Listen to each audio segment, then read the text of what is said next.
Hello students, welcome to my channel. So student, जैसा कि आपके बीए, बीएससी एंड बीकॉम के फर्स्ट ईयर के सेकेंड सेमेस्टर में जो आपका को करिकुलर सब्जेक्ट है वो है फर्स्ट एड एंड हेल्थ। यानी अगर आप बीए सेकेंड सेमेस्टर या बीएससी सेकेंड सेमेस्टर या बीकॉम सेकेंड सेमेस्टर के स्टूडेंट्स हैं तो तीनों का को करिकुलर जो पेपर होगा वो फर्स्ट एड एंड हेल्थ होगा। तो आज की वीडियो में मैं आपसे शेयर करने वाली हूँ 2022-23 की परीक्षा का paper first aid and health का। और आज की वीडियो में जितने भी क्वेश्चंस पूछे गए थे सबका आंसर के साथ मैं आपको बताने वाली हूँ। इसमें आपसे पूरे 75 क्वेश्चंस पूछे जाते हैं और हर एक क्वेश्चन के लिए जो मार्क्स है वो 1 है। तो 75 क्वेश्चन के 75 मार्क्स आपको मिलेंगे। तो देखिए स्टूडेंट्स, आज की वीडियो में जितने भी क्वेश्चंस मैं आपको फर्स्ट एड एंड हेल्थ का बताने वाली हूँ तो इसके थ्रू आप ये जान सकते हैं कि आपके फर्स्ट एड एंड हेल्थ के पेपर में किस टाइप के क्वेश्चंस दिए जाएंगे। और दूसरी तरह से कहा जाए तो स्टूडेंट्स में जितने भी क्वेश्चंस हैं, अगर आप किसी भी कंपटीशन एग्जाम की तैयारी कर रहे हैं तो उसके पॉइंट ऑफ व्यू से भी सभी क्वेश्चंस आपके लिए मोस्ट इम्पोर्टेंट हैं। और अगर कहा जाए तो ये सारे क्वेश्चन बेसिक से क्वेश्चंस हैं और आपको इनकी नॉलेज होनी ही चाहिए। तो चलिए स्टार्ट करते हैं आज का वीडियो। तो स्टूडेंट्स देखिए, जो पेपर है वो हिंदी और इंग्लिश दोनों में है। अब चलिए स्टार्ट करते हैं पहले क्वेश्चन से। पहला क्वेश्चन जो पूछा जा रहा है वो है सीपीआर का पूरा नाम है। तो सीपीआर का पूरा नाम है कार्डियोपल्मोनरी रेसुसाइटेशन। तो ये आपका जो तीसरा वाला आंसर है ये आपका सही है। उसके बाद दूसरा है सीपीआर का उपयोग कब किया जाता है। अब देखिए सीपीआर का यूज कब किया जाता है। तो आपका जो इसमें ऑप्शन है, देखिए पहला वाला जो ऑप्शन है, जब किसी व्यक्ति का दिल धड़कना बंद होता है। तो देखिए जब किसी व्यक्ति की दिल जब धड़कना बंद होता है तब उसे सीपीआर दिया जाता है। तो जो आपका पहला आंसर है ये सही है। और स्टूडेंट्स हर एक क्वेश्चन के आंसर को बहुत ध्यान से देखते और समझते चलिएगा क्योंकि सारे बहुत ही इंपॉर्टेंट और बेसिक से क्वेश्चन है जिनकी नॉलेज आपको होनी चाहिए। अब देखिए तीसरा है कार्डियक अरेस्ट का मुख्य कारण है। तो इसका मुख्य कारण है वेंट्रिकुलर फिब्रिलेशन। तो आपका जो पहला वाला उत्तर है वो सही है। देखिए चौथा प्रश्न है सीएबी का पूरा नाम है। तो सीएबी का पूरा नाम देखिए, इसमें पहला वाला जो आंसर है आपका कार्डियक अबनॉर्मल बीट। सी से कार्डियक, ए से अबनॉर्मल और बी से बीट। तो आपका पहला वाला आंसर सही है। अब देखिए स्टूडेंट पांचवा क्वेश्चन है सीपीआर में छाती संपीड़न दर है। देखिए सीपीआर जब दिया जाता है तो छाती संपीड़न दर उसकी क्या है। तो देखिए इसमें 4 ऑप्शन दिए जा रहे हैं, 100 प्रति मिनट, 80 प्रति मिनट, 40 प्रति मिनट और 60 प्रति मिनट। तो 100 प्रति मिनट ये आपका करेक्ट आंसर है। उसके बाद है आघात का मुख्य लक्षण है। आघात का मुख्य लक्षण क्या है। तो देखिए इसमें आपका 4 ऑप्शन है, इसमें से जो दूसरा है छाती पीड़ा, ये आपका करेक्ट आंसर है। उसके बाद देखिए 7वां क्वेश्चन है सहसंयोजक बंधन को तोड़ने के लिए आवश्यक ऊर्जा कहलाती है। तो जो सहसंयोजक बंधन है उसको जब तोड़ने के लिए जिस ऊर्जा की आवश्यकता पड़ती है वो है बंधन ऊर्जा। तो आपका जो पहला वाला है ये वाला सही आंसर है।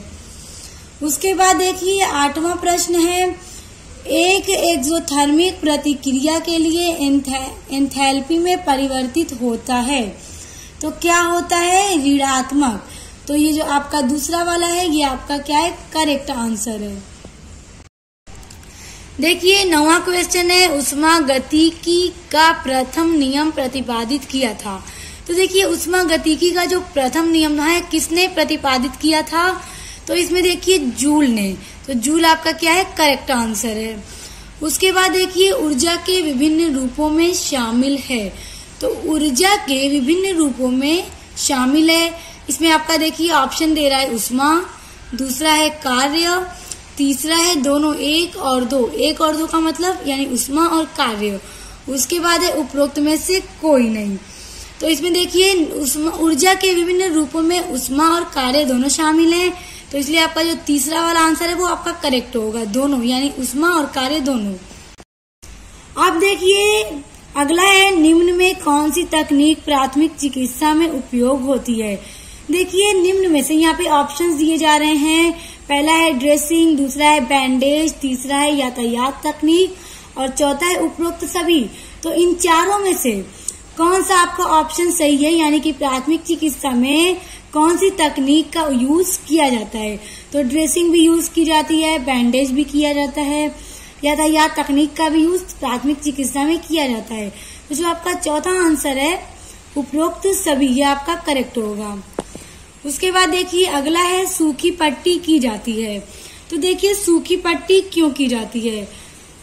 पहला है खून के बहाव को रोकने के लिए, दूसरा है कीटाणुओं को रोकने के लिए, तीसरा है घाव पर दबाव बनाने के लिए, चौथा है घाव को बचाने के लिए।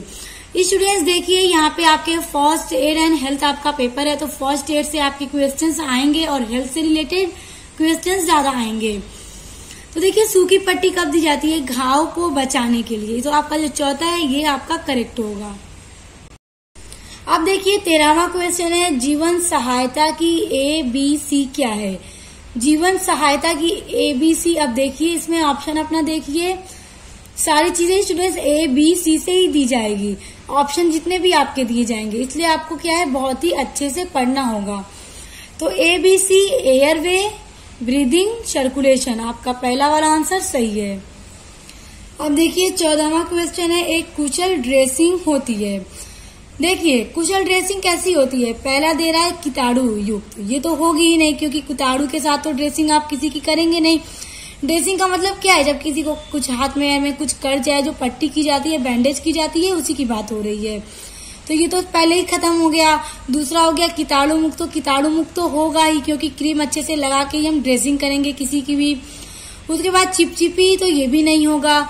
उसके बाद है नमी के साथ। तो देखिए जब भी हमें कहीं पे थोड़ा सा कट जाए या कुछ हो जाता है, तो जब उसे हम बैंडेज करते हैं, ड्रेसिंग देते हैं, तो क्या करते हैं मॉइस्चराइजर लगा के करते हैं अच्छे से क्रीम लगाने के बाद, ताकि जब पट्टी को निकाला जाए दोबारा से तो वो आपकी स्किन को लेकर ना निकले। इसलिए अगर नमी के साथ नहीं होगी तो आपकी स्किन को भी लेके निकलेगी, क्योंकि वो स्किन पे आपकी क्या है एकदम से चिपक जाएगी। तो जब नमी के साथ विथ मॉइस्चराइजर वो होगी तो आपकी स्किन को लेकर नहीं निकलेगी। तो इसलिए एक कुशल ड्रेसिंग हमेशा नमी के साथ होनी चाहिए। अब देखिए आपका 15वां क्वेश्चन है प्राथमिक चिकित्सा का मुख्य उद्देश्य है। तो अब देखिए प्राथमिक चिकित्सा का मुख्य उद्देश्य क्या है? पहला है ऑप्शन रक्षित जीवन और अंग, दूसरा है आपका ऑप्शन आगे की चोट को सीमित करने के लिए, तीसरा है रिकवरी को बढ़ावा देना, चौथा है उपरोक्त सभी। अब स्टूडेंट्स ध्यान दीजिए प्राथमिक चिकित्सा का क्या मतलब होता है कि अगर कोई जल गया, किसी का एक्सीडेंट हो गया या किसी का कहीं हाथ पैर कट गया, तो हम क्या है डॉक्टर के वहां ले जाने से पहले जो भी चीजें उसके बचाव के लिए की जाती है, जो भी चीजें उसके लिए की जाती है, दवा लगाई जाती है, खून का बहाव रोका जाता है, पट्टी की जाती है, तो क्यों की जाती है? ताकि डॉक्टर के ले जाने से पहले क्या है उसके जीवन को हम बचा सकें, उसकी चोट जो खून ब्लडिंग हो रही है उसको रोक सकें। तो किस लिए? रक्षित जीवन के लिए करते हैं। दूसरा है कि जो चोट उसे हो गई उसे वहीं तक सीमित करने के लिए, अगर छोड़ देंगे तो वो और बढ़ सकता है। तीसरा क्या है? रिकवरी को बढ़ावा देना, ताकि जो भी चोट है या जल गया है उसको जल्दी से रिकवरी करना उसकी। तो इसलिए इसमें जो आपका तीनों ऑप्शन है वो सही है। प्राथमिक चिकित्सा का उद्देश्य ये सभी है। तो आपका जो करेक्ट आंसर होगा वो होगा उपरोक्त सभी। उसके बाद देखिए आपका 16वां क्वेश्चन है मेडिकल फर्स्ट एड में ड्रैप से आशय है। देखिए मेडिकल फर्स्ट एड में DRAB से क्या आशय है? तो देखिए 4 आपके ऑप्शंस दिए जा रहे हैं। सभी में स्टूडेंट्स आप देखेंगे तो DRAB से ही आपके जो वर्ड्स हैं वो स्टार्ट होंगे। तो इसलिए मैं आपको बता रही हूँ, बहुत ध्यान से देखिएगा क्योंकि ये सारी चीजें बहुत इंपॉर्टेंट हैं। तो इसमें देखिए सबसे पहला वाला जो आपका ऑप्शन है फर्स्ट वाला danger response airway and breathing, ये आपका करेक्ट आंसर है। अब देखिए 17वां क्वेश्चन है निम्न फर्स्ट एड को क्रमबद्ध कीजिए। फर्स्ट एड को क्रमबद्ध करने का ये मतलब है कि यहाँ आपको 4 ऑप्शन दिए जा रहे हैं। उसके बाद आप देख सकते हैं ये आपका आंसर दिया जा रहा है कि इसमें से कौन सा करेक्ट है। क्रमबद्ध करने का मतलब कि इसमें से कौन सा एकदम पहले की स्टेप पे किया जाता है, कौन सा दूसरे, कौन सा तीसरे और कौन सा चौथे। तो इस तरह से आप लोग देख सकते हैं ये ऑलरेडी एकदम सही से एक सीक्वेंस में है।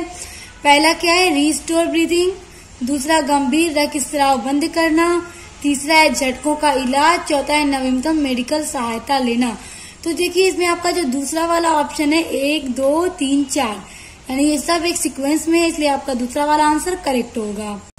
अब देखिए आपका 18वां क्वेश्चन है WHO के अनुसार साबुन से हाथ धोने की अवधि है। अब देखिए WHO के अकॉर्डिंग जो साबुन से हाथ धोने की अवधि है वो कितनी है। तो देखिए इसमें आपके ऑप्शंस दिए जा रहे हैं 20 से 30 सेकेंड, 2 मिनट, 40 से 60 सेकेंड, 50 से 80 सेकेंड।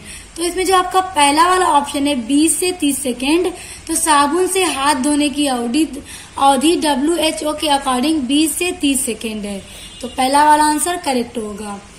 उसके बाद 19वां क्वेश्चन है हाथ धोने की प्रक्रिया में कितने स्तर हैं। तो पहला है 8 स्तर, दूसरा है 7 स्तर, तीसरा है 9 स्तर, चौथा है 5 स्तर। तो हाथ धोने की प्रक्रिया में टोटल 7 स्टेप्स होते हैं, तो आपका जो दूसरा वाला आंसर है वो करेक्ट है, यानी 7 स्तर। आप देखिए 20वां क्वेश्चन है शब्द हाइजीन शब्द हाइजिया से लिया गया है, जिसका अर्थ है, देखिए जो हाइजीन शब्द है वो हाइजिया के शब्द से लिया गया है, यानी इसी से बना है हाइजीन शब्द। तो अब इसका क्या अर्थ है, इसकी मीनिंग क्या है। देखिए ऑप्शन दे रहा है शुद्धता, दूसरा है अच्छी तरह से रहना, तीसरा है स्वच्छ रहना, चौथा है उपयुक्त में से कोई नहीं। तो इसमें से जो आपका दूसरा वाला ऑप्शन है अच्छी तरह से रहना, ये आपका करेक्ट आंसर है। अब देखिए 21वां क्वेश्चन है व्यक्तिगत स्वच्छता सहायक होती है। देखिए पहला क्या दे रहा है ऑप्शन, आकर्षक व्यक्तित्व बनाने में, दूसरा है वैचारिक स्थिरता प्रदान करने में, तीसरा है दोनों 1 एवं 2 यानी ये दोनों, चौथा है उपरोक्त में से कोई नहीं। तो स्टूडेंट्स यहाँ पे आप अपने दिमाग का यूज कीजिए, आप सोचिए कि व्यक्तिगत स्वच्छता आवश्यक होती है, सहायक होती है। स्टूडेंट यहाँ पे आप लोग दिमाग लगाइए, सोचिए कि व्यक्तिगत स्वच्छता सहायक होती है तो किस चीज में सहायक होती है। अगर आप अपने आप को एकदम स्वच्छ रखेंगे, अपने आप को एकदम मतलब वेल मेंटेन्स रखेंगे, हाइजीन के साथ रखेंगे, शुद्ध रखेंगे, तो आप सोचिए आप खुद को आकर्षित व्यक्ति बनाने में भी अच्छे होंगे। दूसरा क्या, वैचारिक स्थिरता प्रदान करने में भी, यानी आपकी जो सोच होगी वो भी अच्छी होगी। तो इसलिए जब आप अपने आप को स्वच्छ रखेंगे तो ये दोनों चीजें आप में देखने को मिलेंगी। तो इसलिए जो तीसरा वाला आंसर है यानी 1 एवं 2 ये आपका करेक्ट हो जाएगा। अब देखिए 22वां क्वेश्चन है आपका अच्छे स्वास्थ्य के लिए जरूरी है। तो अच्छे स्वास्थ्य के लिए अभी स्टूडेंट्स क्या जरूरी है, ये सारी चीजें तो आप बस क्वेश्चन पढ़ के भी बता सकते हैं। देखिए पहला है पर्यावरणीय स्वच्छता, यानी जो हमारा पर्यावरण है आसपास का वो स्वच्छ होना चाहिए। दूसरा क्या है शारीरिक स्वच्छता, यानी हम अपने आप को फिजिकली भी एकदम स्वच्छ रखें। तो आपका तीसरा वाला ऑप्शन है दोनों 1 एवं 2, उसके बाद है उपरोक्त में से कोई नहीं। तो ये दोनों अगर होगी तो हम अपने स्वास्थ्य के लिए बहुत जरूरी है ये दोनों चीजें, इसलिए ये वाला क्या होगा, करेक्ट होगा। उसके बाद देखिए आपका 23वां क्वेश्चन है खराब बाल स्वच्छता निम्न में से कौन सा डैंड्रफ और त्वचा इन्फेक्शन कराती है। खराब बाल स्वच्छता निम्न में से कौन सा डैंड्रफ और त्वचा इन्फेक्शन कराती है। तो तीसरा वाला आपका आंसर करेक्ट है टीनिया कैपिटिस। अब देखिए 24वां क्वेश्चन है विश्व स्वास्थ्य दिवस कब मनाया जाता है। तो स्टूडेंट विश्व स्वास्थ्य दिवस कब मनाया जाता है, 7 अप्रैल को मनाया जाता है। उसके बाद 25वां क्वेश्चन है स्वच्छता शारीरिक व्यायाम आराम व निद्रा अंग हैं। तो किसके अंग हैं, व्यक्तिगत हाइजीन के अंग हैं। उसके बाद आपका 26वां क्वेश्चन है निम्न में से कौन सा जीवाणु रोग नहीं है। तो देखिए जीवाणु रोग नहीं है कौन सा, पहला है एड्स, दूसरा है डेंगू, तीसरा है चेचक। ये सभी जीवाणु रोग नहीं है, तो उपरोक्त सभी आपका करेक्ट आंसर होगा। उसके बाद देखिए निम्न में से कौन सा रोग साल्मोनेला एंट्रीगा सेरोटाइप टाइफी के नाम से भी जाना जाता है। तो अब आपका आंसर है टाइफाइड, दूसरा है मलेरिया, तीसरा है पेचिस, चौथा है मियादी बुखार। अब स्टूडेंट्स आप एक बार अपने क्वेश्चन को फिर से पढ़िए, देखिए कि कौन सा रोग साल्मोनेला एंट्रीका सेरोटाइप टाइफी के नाम से भी जाना जाता है। तो आप टाइफी से तो अंदाजा लगा ही सकते हैं कि टाइफाइड नाम से जाना जाता है। तो आपका क्या है, पहला वाला आंसर सही है।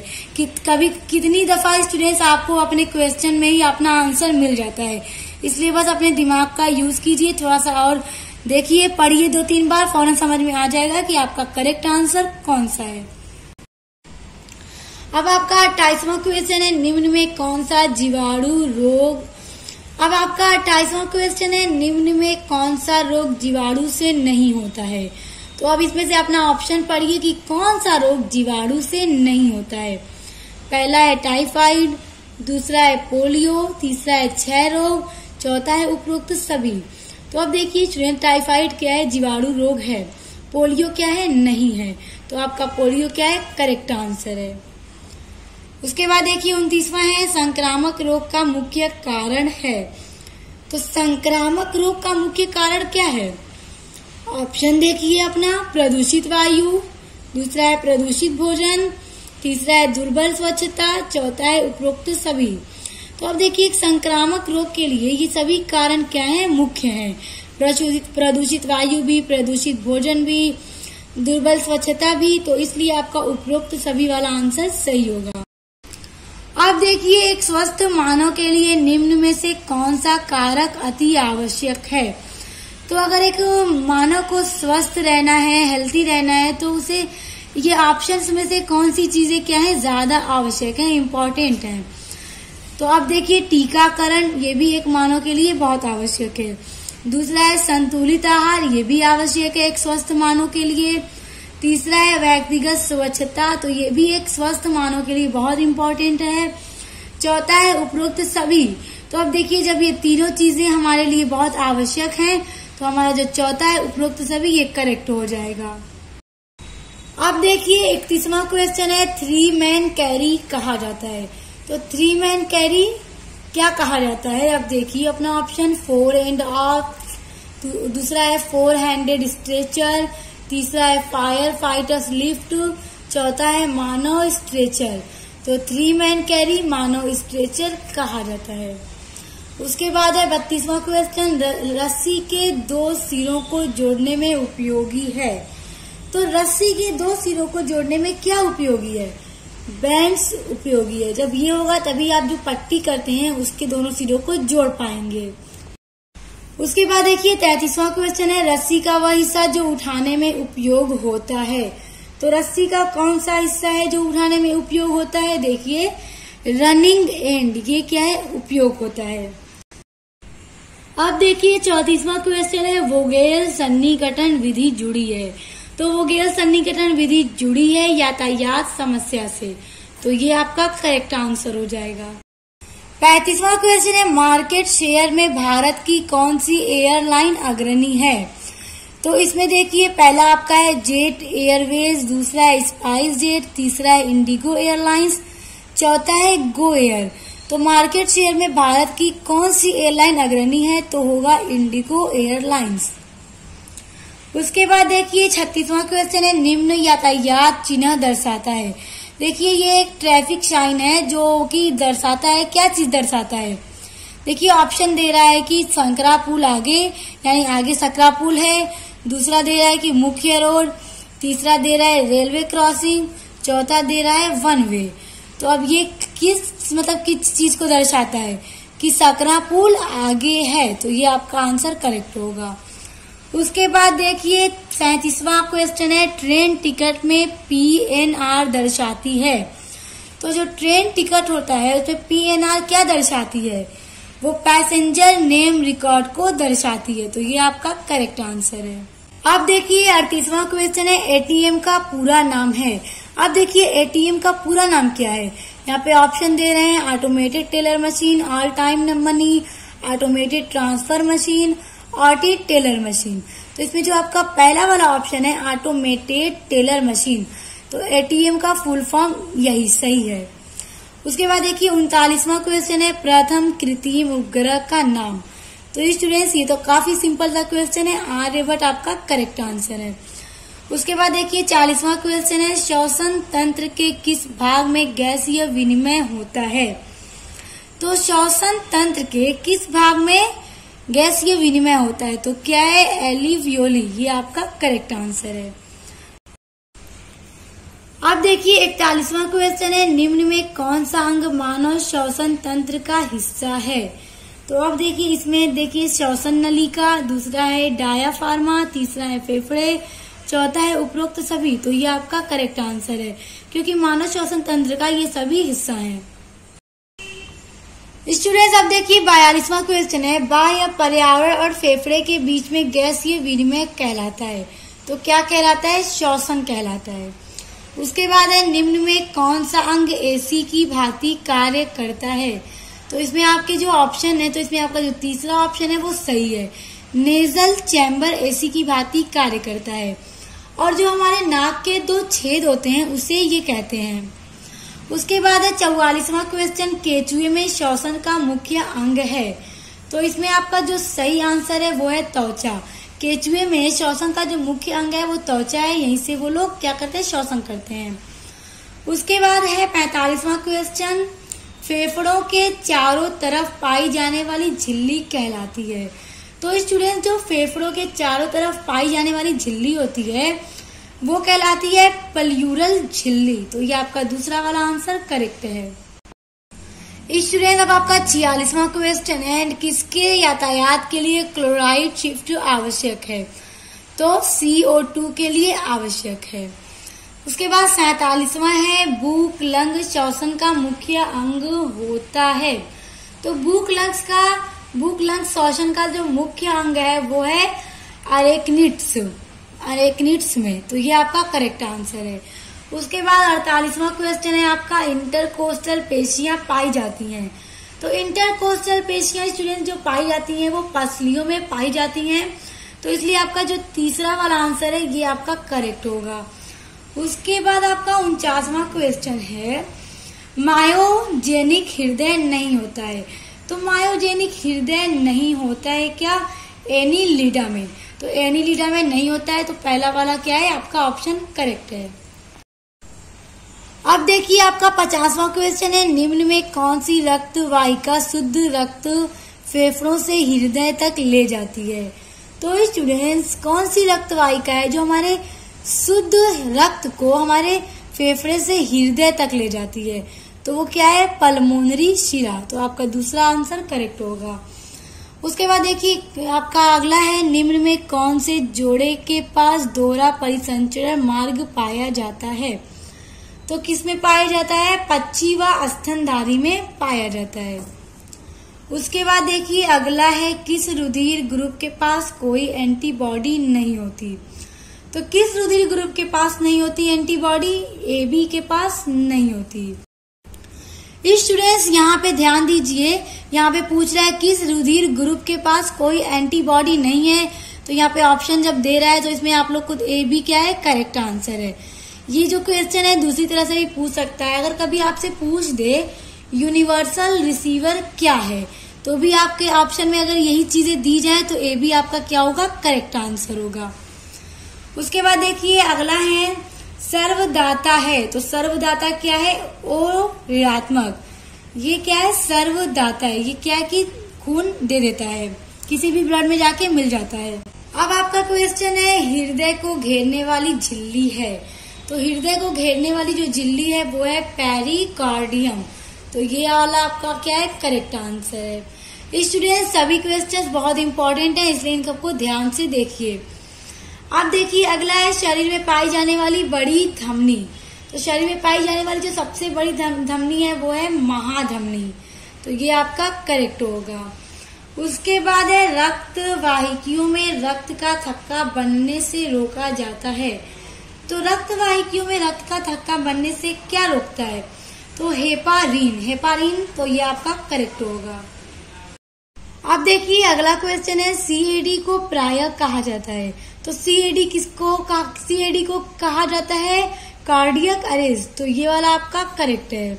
उसके बाद है, CAD का एक लक्षण है। CAD का एक लक्षण क्या है?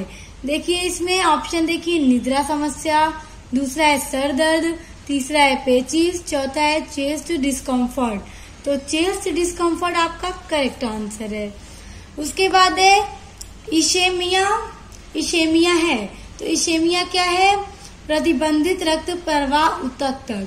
तो ये आपका करेक्ट आंसर है। उसके बाद है घाव का प्रकार नहीं है। तो घाव का प्रकार इन्फ्यूज्ड नहीं है। तो ये आपका करेक्ट है। फिर अगला है देखिए त्वचा की टूट फूट है। तो त्वचा की टूट फूट क्या है? घाव। तो ये आपका करेक्ट है। देखिए 62वां क्वेश्चन है अस्थि में यदि। तो देखिए अवतल लता अनुपाते बढ़ाओ अनुपाते उत्तरता। तो अनुपाते क्या होगा? आपका करेक्ट आंसर होगा संपीड़न। तो ये आपका करेक्ट होगा। उसके बाद देखिए 63वां है लंबी अस्थियों में अस्थि भंग में शरीर वजन देना शुरू करता है। तो क्या करता है? मध्यवर्ती। तो ये आपका करेक्ट होगा। उसके बाद आपका अगला है लिगामेंट्स इंजरी की कठिनता कैसे बढ़ती है? तो तनाव से मोच ये आपका करेक्ट आंसर है। देखिए अगला है आपका लिगामेंट्स इस कार्य को प्रतिबंधित करता है। तो किस कार्य को प्रतिबंधित करता है? देखिए आपका पहला ऑप्शन है कार्टिलेज जंक्शन, दूसरा है हाइपर एक्सटेंशन और तीसरा है हाइपर फ्लेकिसियन। तो देखिए इसमें से आपका ये जो दूसरा और तीसरा वाला आंसर है ये दोनों सही है। इन दोनों कार्य को क्या है? प्रतिबंधित करता है। तो इसलिए आपका चौथा वाला आंसर यानी दोनों दूसरा एवं तीसरा ये आपका करेक्ट है। उसके बाद देखिए अगला एक छोटा सा बैंड जो घने श्वेत तंतुनुमा और लचीले ऊतकों का समूह है। तो वो क्या है? वो है लिगामेंट्स। Correct answer. उसके बाद है निम्न में कौन सा मांसपेशियों का लक्षण नहीं है? तो देखिए निम्न में से निम्नलिखित जो है ये मांसपेशियों का लक्षण नहीं है। ये आपका करेक्ट आंसर है। उसके बाद देखिए फैशिया बना है। तो फैशिया किससे बना है? फैशिया बना है कोलाजेन से। तो ये आपका करेक्ट आंसर है। अब देखिए अगला है निम्न में कौन सा जोड़ 360 डिग्री तक घूम सकता है? तो बॉल व सॉकेट ये घूम सकता है। ये आपका करेक्ट आंसर है। देखिए आपका अगला क्वेश्चन है सूची 1 का मिलान सूची 2 से कीजिए। तो देखिए आपकी सूची 1 हो गई जिसमें 4 दिए जा रहे हैं और सूची 2। अब इसमें से जो सही है जिससे मैच कर रहा है उससे उसका मिलान करना है। तो देखिए इसमें जो पहला है ए वाला स्कैपुला। तो ये सही होगा त्रिकोणी चपटी हड्डी। तो ये इससे क्या है? चौथे वाले में सही होगा। उसके बाद दूसरा है क्रेनियम। तो क्रेनियम होगा तीसरे में। देखिए फाइब्रस जोड़। उसके बाद सी वाला जो है स्टर्नम। तो स्टर्नम होगा फ्लैट बोन यानी कि चपटी हड्डी। ये आपका सही हो जाएगा। उसके बाद आपका क्या बचा? Vertebral column. ये हो जाएगा आपका पहला वाला। तो अब इसमें देखिए ए का चौथा, बी का तीसरा, सी का दूसरा और डी का पहला। तो ये आपका पहला वाला करेक्ट होगा। अब अगला देखिए एटलस और एक्सिस के बीच पाए जाने वाला जोड़ क्या कहलाता है? तो सिनोवियल कहलाता है। तो ये आपका चौथा वाला करेक्ट आंसर है। अब देखिए स्टूडेंट्स अगला है प्रत्यास्थ उपास्थि पाई जाती है। तो प्रत्यास्थ उपास्थि कहाँ पाई जाती है? पिंडी स्तनधारी की। तो ये आपका करेक्ट होगा। उसके बाद है मैलियस हड्डी पाई जाती है। तो मैलियस हड्डी जो पाई जाती है वो मध्य कर्ण यानी मिडल ईयर में पाई जाती है। मध्य कर्ण यानी बीच के कान में। उसके बाद देखिए अगला है मानव की मेरुदंड में कितनी हड्डियां होती हैं? तो मानव के मेरुदंड में स्टूडेंट 33 हड्डियां होती हैं। तो ये आपका करेक्ट है। उसके बाद आपका लास्ट क्वेश्चन है एक वयस्क मानव के पास कितने दंत होते हैं? तो एक वयस्क मानव के पास 4 दंत होते हैं। तो ये आपका चौथा क्वेश्चन क्या है? करेक्ट होगा। तो स्टूडेंट्स देखिए जो 75 question first aid and health के क्वेश्चन में पूछे गए हैं ये बहुत ही इंपॉर्टेंट क्वेश्चन है। ये मत सोचिएगा कि ये क्वेश्चन जब पिछले ईयर पूछ दिया तो अब हमारा इससे कोई काम नहीं है, हमारे पेपर में नहीं आएगा। यहाँ से आपके पेपर में भी क्वेश्चंस आ सकते हैं और कहा जाए तो ये आपको बेसिक से क्वेश्चंस हैं, आपको ऐसे ऑलरेडी पता होने चाहिए। और अगर आप किसी कंपटीशन एग्जाम की तैयारी कर रही हैं तो उसके भी पॉइंट ऑफ व्यू से ये सभी क्वेश्चन बहुत इंपॉर्टेंट हैं क्योंकि सारे कंपटीशन एग्जाम में पूछ दिए जाते हैं। तो आई होप वीडियो समझ में आया होगा, पसंद आया होगा। पसंद आया तो वीडियो को लाइक कमेंट शेयर करिए, चैनल को सब्सक्राइब करके बेल आइकन को प्रेस कर लीजिए। तो आप मिलते हैं नेक्स्ट वीडियो के साथ।